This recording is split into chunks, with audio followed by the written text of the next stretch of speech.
Friends, మనం APPSC group 2 screening టెస్ట్‌లో previous year questions చూస్తున్నాం కదా!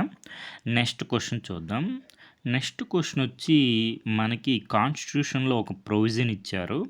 ఆ ప్రొవిజన్‌ని ఏ కాన్స్టిట్యూషనల్ అమెండ్‌మెంట్ ద్వారా యాడ్ చేశారు అని అడిగారు క్వెషన్. సో, మనకి ఈ క్వెషన్ వచ్చి మనకి ఇండియన్ సొసైటీలో వల్నరబుల్ సెక్షన్ ఎస్సీ అండ్ ఎస్సీస్కి కాన్స్టిట్యూషనల్ ప్రొవిజన్స్ మీద క్వశ్చన్ వచ్చిందనమాట.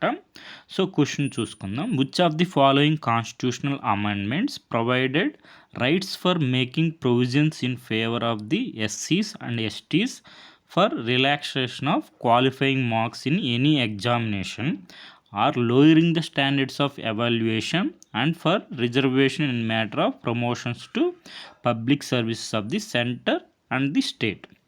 సో ఇక్కడ మనకి కొన్ని కాన్స్టిట్యూషనల్ అమెండ్మెంట్స్ ఇచ్చారు. 18th constitutional amendment, 82nd constitutional amendment, 89th constitutional amendment, 93rd constitutional amendment. So మనకి కాన్స్టిట్యూషనల్ అమెండ్మెంట్స్ మీద ఐడియా ఉంటే ఈ క్వశ్చన్ మనం ఆన్సర్ చేయొచ్చు. సో మనం ఈ క్వశ్చన్కి ఆన్సర్ చూద్దాం. దీనికి ఆన్సర్ వచ్చి option 2, 82nd constitutional amendment. So మనం ఆన్సర్ చూసుకున్నట్లయితే మనకి ఇక్కడ నీట్గా ఉంది చూడండి. ఈ యాక్ట్ అనేది మనకి కాన్స్టిట్యూషన్ 82nd అమెండ్మెంట్ యాక్ట్ 2000 అనమాట, 2000 సంవత్సరంలో వచ్చింది.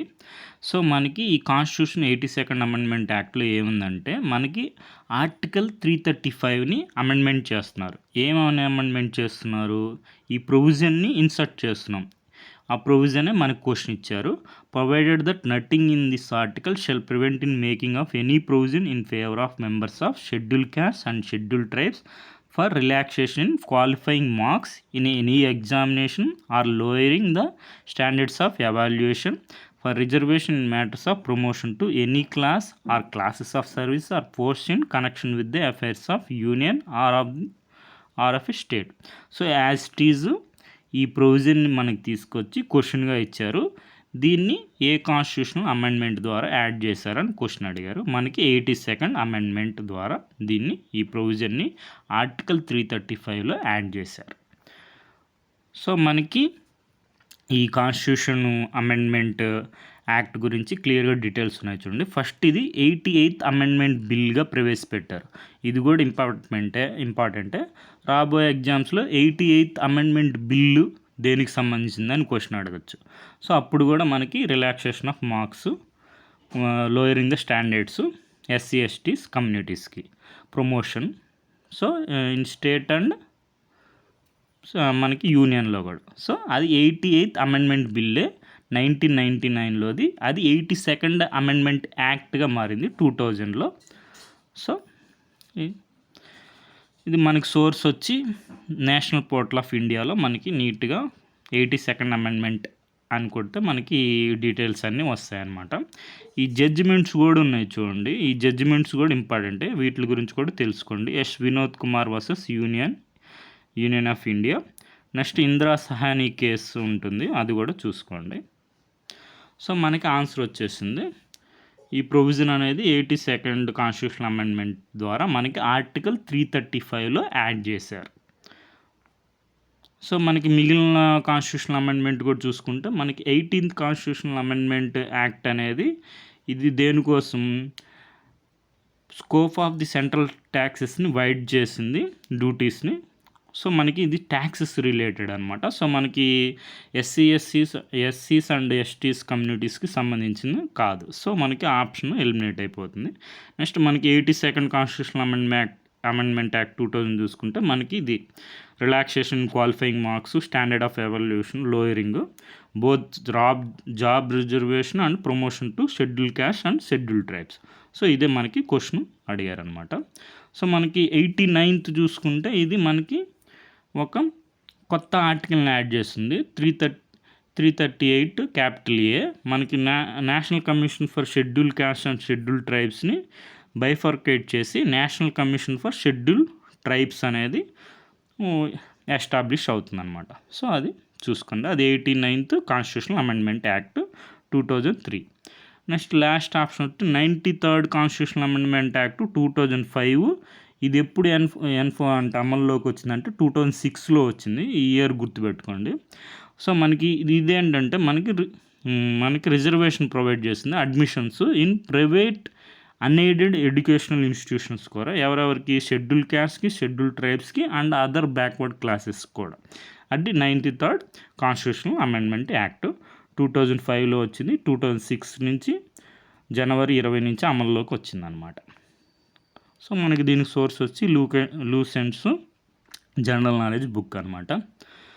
సో మనకి ఈ క్వశ్చన్ మనకి ఎందుకు వచ్చిందని నేను అనుకుంటున్నానంటే యూపీఎస్సీ సివిల్ సర్వీస్ ఎగ్జామ్లో 2023లో ఈ క్వశ్చన్ వచ్చింది. దీంట్లో మనకి స్టేట్మెంట్ 2లో చూడండి, ఆర్టికల్ 335లో constitution of India defines term efficiency of administration అని ఇచ్చాడు.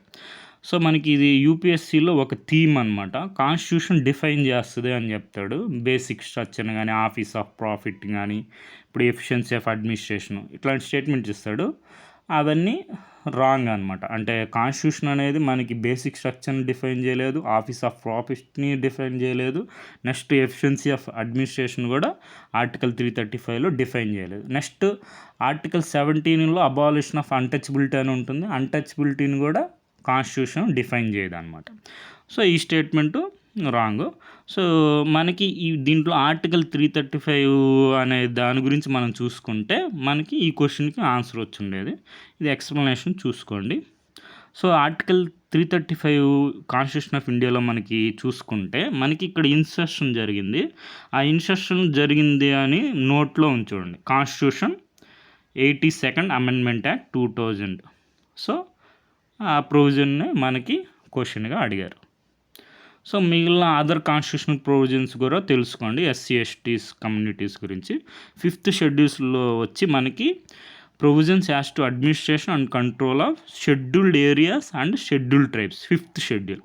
ఇవన్నీ గుర్తుపెట్టుకోండి. మనం ప్రీవియస్ ఇయర్ క్వశ్చన్స్ చూద్దాం. యూపీఎస్సీలో ప్రతి కాన్స్టిట్యూషనల్ ప్రొవిజన్ మీద ఒక క్వశ్చన్ అడిగారనమాట.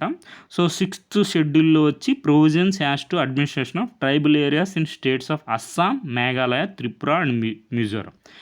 ఆర్టికల్ 46 వచ్చి promotion of educational and economic interest of schedule caste, schedule tribes and other weekend sections కూడా ఉన్నాయన్నమాట. సో మిగిలిన ఆర్టికల్స్ ఇది మనకు ఆర్టికల్ 164 దీని గురించి కూడా మనం క్వశ్చన్ వచ్చింది. Article 164 class 1లో tribal welfare minister ఉండాలి. ఏ స్టేట్స్లో? ఛత్తీస్గఢ్, నెక్స్ట్ జార్ఖండ్, మధ్యప్రదేశ్, ఒడిస్సా. సో అప్పుడు మనకి చెప్పినప్పుడు నేను హోడ్ ట్రైబ్స్ అని చెప్పాను. హోడ్ ట్రైబ్స్ జార్ఖండ్లో 2nd లార్జెస్ట్ అని చెప్పాను, అది రాంగ్ అనమాట. 4th లార్జెస్ట్, అది ఒకసారి గమనించుకోండి. 4th లార్జెస్ట్ ట్రైబల్ గ్రూప్ జార్ఖండ్లో. నెక్స్ట్ ఒడిస్సాలో కూడా ఉంటాయి, నేను అట్లా గుర్తుపెట్టుకున్నాను. హోడ్ ట్రైబ్ జార్ఖండ్లో, ఒడిస్సాలో మేజర్గా ఉంటారు. సో ఆ 2 స్టేట్స్ హోడ్ ట్రైబ్తో రిలేటెడ్గా గుర్తుపెట్టేసుకోండి. Next Madhya Pradesh, Chhattisgarh. So 4 states ఉంటాయి article 164 class 1లో. So next article 243D, 243Tలో మనకు వచ్చి 243D వచ్చి పంచాయతీలో రిజర్వేషన్ సీట్స్ ఎస్సీ ఎస్టీస్కి. నెక్స్ట్ మున్సిపాలిటీస్లో వచ్చి 243T. సో ఆర్టికల్ 330 ఇవి కూడా చూసుకోండి, రిజర్వేషన్ ఫర్ ఇది హౌస్ ఆఫ్ పీపుల్ అంటే లోక్సభలో షెడ్యూల్ క్యాస్ట్కి, షెడ్యూల్ ట్రైబ్స్కి రిజర్వేషను. ఆర్టికల్ 332 వచ్చి అసెంబ్లీస్ ఆఫ్ స్టేట్స్లో రిజర్వేషను షెడ్యూల్ క్యాస్ట్, షెడ్యూల్ ట్రైబ్స్కి. ఇది మనం చెప్పుకున్నాం కదా. ఆర్టికల్ 338A ఇది మనకి national commission for schedule tribes అనేది వచ్చిందన్నమాట, క్యాపిటల్ ఏ ఇది. ఓకే. సో మనం ఇప్పుడు క్వశ్చన్స్ చూసుకుందాం. ఇది 2006లో వచ్చింది. నేను ఇందాక చెప్పాను కదా 2006 గుర్తుపెట్టుకోండి అని. సో అది ఎందుకంటే 93rd మనకి కాన్స్టిట్యూషనల్ అమెండ్మెంట్ అనేది మనకి అమల్లోకి వచ్చింది 2006లో. సో ఆ 93rd కాన్స్టిట్యూషనల్ అమెండ్మెంట్ యాక్టే మనకి 104 కాన్స్టిట్యూషనల్ అమెండ్మెంట్ బిల్ అనమాట. అది ఎందుకు వచ్చిందంటే మనకి చెప్పే కదా 93rd కాన్స్టిట్యూషనల్ అమెండ్మెంట్ యాక్ట్ ఏం చేసింది, providing quota to socially and educational backward classes in private unaided educational ఇన్స్టిట్యూట్స్లో మనకి రిజర్వేషన్ అనేది కోటా అనేది ప్రొవైడ్ చేసింది. సో అది. నెక్స్ట్ ఇది 2008లో క్వశ్చన్. 2008 క్వశ్చన్ చూడండి. మనకి ఒక యూపీఎస్సీలో ఒక థీమ్ ఉంటుంది అనమాట. వాళ్ళు ఏం చేస్తారంటే ప్రీవియస్ ఇయర్లో ఒక క్వశ్చన్ ఇస్తారు, ఆ క్వశ్చన్కి ఆన్సర్ని మళ్ళీ నెక్స్ట్ ఇయర్ క్వశ్చన్గా ఇస్తారనమాట. సో ఇప్పుడు మీరు గమనించుకోండి. Which schedule of constitution of India contains special provisions for administration and control of schedule areas in several states అన్నారు. సెవరల్ స్టేట్స్ అంటే 5th అనమాట. 6thలో అయితే మనకి అస్సాం, మేఘాలయ, త్రిపుర ఏఎం, టీఎం అని గుర్తుపెట్టుకోండి. సో అది సెవరల్ స్టేట్స్. మనకి ఆప్షన్స్ కూడా మనకి ఈజీగా ఇచ్చాడు చూడండి. 5th, 6th కూడా ఇచ్చుంటే మనకి కన్ఫ్యూజ్ అవ్వచ్చు. ఓన్లీ ఇక్కడ 5th ఉంది కాబట్టి ఆప్షన్ బి అయింది. సో నెక్స్ట్ ఏంటి, సేమ్ మళ్ళీ ఇప్పుడు నెక్స్ట్ 2015లో ఈ క్వశ్చన్ ఇచ్చారనమాట. ఏమని ఇచ్చారు, 5th, 6th షెడ్యూల్లో మనకి ఎందుకోసం ఉన్నాయంటే మనకి తెలుసు, protect the interests of scheduled tribes. అది 2015లో అడిగారు. సో మనకి ఆ 2008 క్వశ్చను మనకి ఆన్సరు క్వశ్చన్గా వచ్చిందనమాట. ఇదే రిపీట్ అవుతూ ఉంటుంది చూడండి, 5th షెడ్యూల్, 6th షెడ్యూల్. ఇది మనకి protect the interests of scheduled tribes.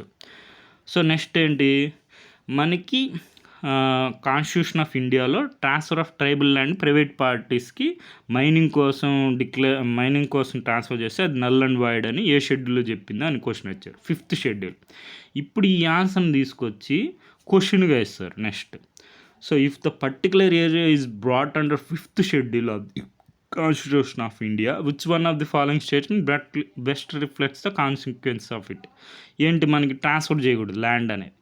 So మనకి చూసుకుంటే this would prevent the transfer of land of tribal people to non tribal people.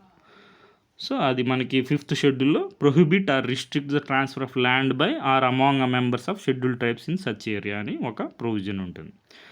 So next ఈ క్వశ్చన్కి మనకి హిస్టరీలో కూడా చూసుకుంటే సంతాల్ అప్రైజింగ్లో మనకి సబ్సైడ్ చేసిన తర్వాత కలోనియల్ గవర్నమెంట్ కూడా ఏం చేసింది, సంతాల్ పరగనాస్ అని క్రియేట్ చేసి ఇల్లీగల్ చేసింది. సంతాల్ ల్యాండ్ మనకి ట్రైబల్ ల్యాండ్స్ని నాన్ సంతాల్స్కి ట్రాన్స్ఫర్ చేయడం అనేది ఇల్లీగల్ చేసింది. సో ఇది 2 స్టేట్మెంట్స్ కరెక్టే. సో నెక్స్ట్ ఏంటి, 2023లో క్వశ్చన్ వచ్చింది. ఈ క్వశ్చన్ చూడండి, దీంట్లో మనకి షెడ్యూల్ ఏరియాస్ గురించి వచ్చింది. With in a state notification off area schedule area takes place through order of president. మనకి షెడ్యూల్ ఏరియా అనేది మనకి ఆర్డర్ ఆఫ్ ప్రెసిడెంట్ ద్వారా వస్తుందన్నమాట. సో అది ఇక్కడ chief minister, union home ministry అని ఇచ్చాడు. ఇక్కడ మనకి గవర్నరు, ప్రెసిడెంట్ అని ఉండాలి. సో అది ఈ స్టేట్మెంట్ రాంగ్. ఇది మనకి అడ్మినిస్ట్రేటివ్ ఏరియా యూనిట్ వచ్చి మనకి లార్జెస్ట్ వచ్చి డిస్టిక్, లోయెస్ట్ వచ్చి బ్లాక్ అనమాట. అది కరెక్ట్. సో 2 స్టేట్మెంట్స్ కరెక్ట్ కాబట్టి ఓన్లీ 2 బి అవుతుంది ఆన్సర్. ఎక్స్ప్లెనేషన్ చూసుకోండి. నెక్స్ట్ ఇది 2023లో అడిగారు కదా, ఇదే సేమ్ సిమిలర్ టైప్ క్వశ్చన్ 2024లో అడిగారు. ఏంటి question, it is the governor of state who recognise and declares any community of state as a schedule tribe అని. గవర్నర్ కాదు, ప్రెసిడెంట్ అనమాట. సో ఇది స్టేట్మెంట్ అనేది రాంగ్ అవుతుంది. కరెక్ట్ స్టేట్మెంట్ అడిగారు కాబట్టి 1 ఉండే ఆప్షన్స్ అన్నీ ఎలిమినేట్ అయిపోతాయి. Next community declared as a schedule tribe in a state need not to be. So ఈయన ఒక స్టేట్లో షెడ్యూల్ ట్రైబ్ అని డిక్లేర్ చేసిన ట్రైబ్ వేరే స్టేట్లో షెడ్యూల్ ట్రైబ్ అని ఉండాల్సిన అవసరం లేదు. సో ఈ statement correct. So B answer అవుతుంది. 2 ఓన్లీ కరెక్ట్ అనమాట. సో ఎక్స్ప్లెనేషన్ చూసుకోండి. ఆర్టికల్ 342లో మనకి president after consultation with the governor of the concern state ఒక స్పెసిఫిక్ ట్రైబ్ని మనం షెడ్యూల్ ట్రైబ్గా డిక్లేర్ చేయొచ్చు అనమాట. సో మనకి ఇంకొక క్వశ్చన్ వచ్చింది, హల్బీ హో క్యూయ్ అని. ఇవేంటని మనకు హో తెలుసు కదా, హో ట్రైబ్స్ అని చెప్పాం, అది ట్రైబల్ లాంగ్వేజ్. హో అనేది ట్రైబ్ అని తెలిస్తే సో హో ట్రైబ్కి రిలేటెడ్ ట్రైబల్ లాంగ్వేజ్ అని మనం డి అనే ఆన్సర్ పెట్టచ్చు. సో ఇవన్నీ డిఫరెంట్ ట్రైబల్ లాంగ్వేజెస్ అనమాట. ఆస్ట్రో ఏషియాటిక్లో మనకి హో లాంగ్వేజ్ వస్తుంది, ద్రవిడాలో నెక్స్ట్ కుయ్, నెక్స్ట్ ఇండో ఆర్యన్లో వచ్చి హల్బీ వస్తుంది. సో ఇవన్నీ ట్రైబల్ లాంగ్వేజెస్ అనమాట. ఇవి కూడా ఒకసారి చూసుకోండి, రాబోయే ఎగ్జామ్స్లో అడగచ్చు. సో మనకి డీకు అంది అని మనకి క్వశ్చన్ అడిగారు కదా, మ్యారేజ్ బై నెగోషియేషన్ హో ట్రైబ్స్. హో అనేది మనకి ట్రైబ్ తెలిస్తే హో అనేది ట్రైబల్ లాంగ్వేజ్ అని మనం ఆన్సర్ చేయొచ్చు. So okay friends, thank you for watching.